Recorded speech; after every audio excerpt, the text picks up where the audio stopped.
Welcome to watch our 5 tips on public speaking for leaders and managers. These tips have been extracted from our in-depth video on 17 communication tips for leaders and managers. Make sure you check out the complete list after you finish watching. There'll be a link available by the end of this video. If you enjoy these tips and find them useful, please remember to subscribe to our channel and like this video. We sure would appreciate it. Let's go ahead and dive into the tips on how you can become a better public speaker. Next, use your body language and nonverbal communication. Body language matters, and it matters a lot. It matters even more when it's contradicting your verbal message. Consider the following situations. Say no, but nod your head at the same time. Slouch and almost lie down in your chair when offering someone your condolences. Sit up straight like a soldier with a stern and angry face and say that you enjoy being here. It doesn't work. People won't know for sure what you actually mean. In these situations, they will be very likely to let your body language overrule what you said. A conflicting message is even worse since it means they think you're lying to them. This is lowering trust, which is detrimental to any communication. So, be aware of your body language and what emotions you transmit with it. Body language and nonverbals include body position, your posture, your body movement, your facial expression, your tone, and the speed of your voice, and more. This connects to being authentic. Do not fake expressions. People will see that and you will be deemed as less trustworthy as a result. A classic example is when someone smiles with their mouth, but not with their eyes. This often leaves the other person with a weird feeling. Often, they're not really sure what it is, but they feel that there's something strange about the person who just smiled at them. A first step is simply knowing and being aware of your nonverbal communication. You can then remove any tics or things you are unaware of. Here's an easy example. Avoid checking your watch frequently. This can make you seem uninterested, and that's perhaps not how you want to be perceived. Control those behaviors rather than start with fake smiles. Find out more by thinking and reflecting about what you do. You can also ask people what they think of your nonverbals. Perhaps record yourself and watch the video afterwards. Believe it or not, but lots of people are surprised when they see their own body movements and nonverbal expressions. Next tip is about adapting to your audience. Adapting to your audience is essential. Especially if you're talking to a larger amount of people, i.e., a speech or similar. It's equally valid when you're communicating with just one person. Many leaders forget this. Let me give a few examples of situations of communicating. You are talking to your child. You are speaking with your spouse. You are addressing your boss. You are chatting with your colleague. You are talking to a junior employee who just started at your office. Would you communicate the same way in all the above situations? Of course you wouldn't. The same thing applies even if you drill down within each example. Let's use you are chatting with your colleague. And let's drill down further into this example. You have many colleagues, and they're all different, right? Each of these colleagues has different moods. Each of those colleagues might have a different understanding of a topic. Each of them reacts differently to you. It would help if you adapt your communication in every situation to fit the counterparty as much as possible. It's more effective, and your message is more likely to be understood. The non-finance person will not understand all the finance acronyms, the non-native English speaker might prefer if you were to speak slower, and the introvert might want you to be short and specific on your message and avoid being chatty. See what I mean?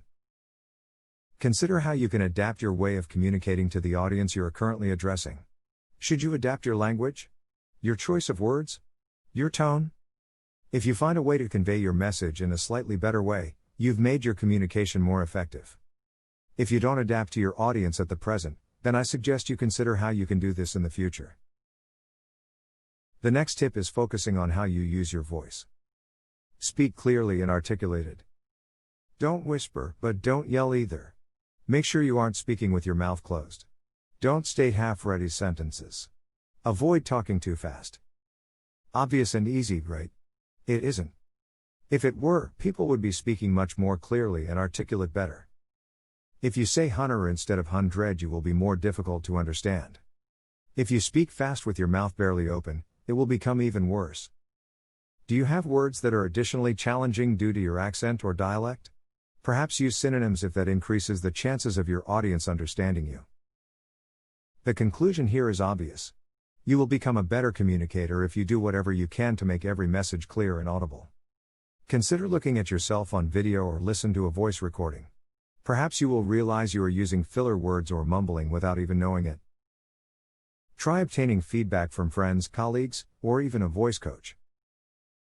If you have a speech impairment, then don't worry. I have met brilliant leaders with speech issues. We all have our flaws. This tip is simply about removing imperfections that are within our control. They are, after all, unnecessary. Avoid using filler words. A lot of people use filler sounds such as or. Others use filler words, which could be like, obviously, kind of, sort of, just to name a few examples. These words dilute your message and are likely to make you seem less confident and knowledgeable in the process. It creates unnecessary distractions for people to focus on instead of what you want to convey. It might even make them let their minds drift. If you are doing this, make sure you stop it as soon as you can. You'll be much better off, I promise you. It's even worse if the filler words you use challenge or even annoy people unnecessarily.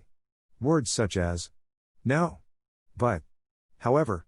These words signal disagreement. This is fine if you actually disagree, but why signal disagreement and potentially provoke a defensive reaction if there is no good reason to do this? Sometimes, people use the word but when they mean and. Some people use the word no without meaning anything by it. I once worked with a colleague that started almost every sentence with no, but. Imagine me telling him, I had a lovely weekend, the family and I went on a picnic. And the guy would answer, no, but I stayed at home. I would wonder what he meant. I didn't ask a question, did I? What does he mean by no? I really went for a picnic. This is confusing and conflict generating. And this without any good reason to do it in the first place. The filler words do not help anyone, so stop using them. If they have any effect, it will surely be negative. Are you wondering what to do instead? It's easy. Remain silent. Simply stay quiet and say nothing for that brief amount of time. It works great. To get better at this, watch a video of yourself speaking or in conversation. This enables you to see what filler words you use, if any at all.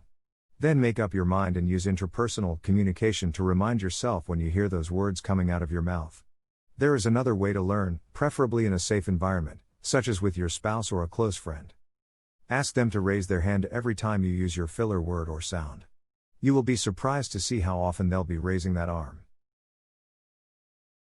Use volume and pitch. The more monotonous you sound, the less likely people are to listen to what you have to say. Use the speed of your voice to signal excitement by speaking fast or be serious by speaking slow. The same thing with pitch. Do you end your sentences with a slight up pitch? This is normally done only when asking questions.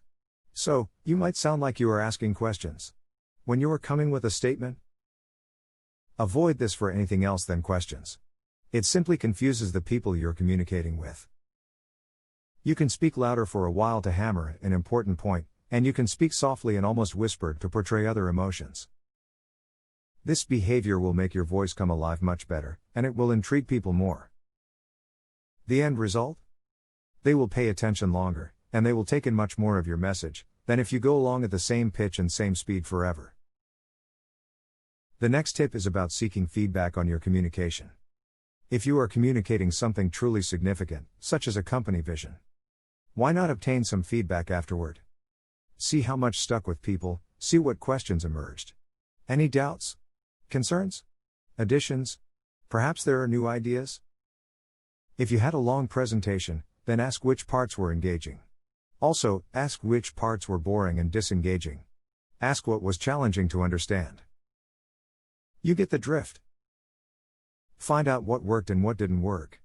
Then adapt your message the next time or add a FAQ section or something else that improves the message. Obtaining feedback is crucial for you to improve your communication skills, to begin with. But it is also instrumental in understanding the impact of your communication in specific situations. Click the link to watch our full video on 17 communication tips for leaders and managers. This video was brought to you by leadershipahoy.com. Please like this video and subscribe to our channel.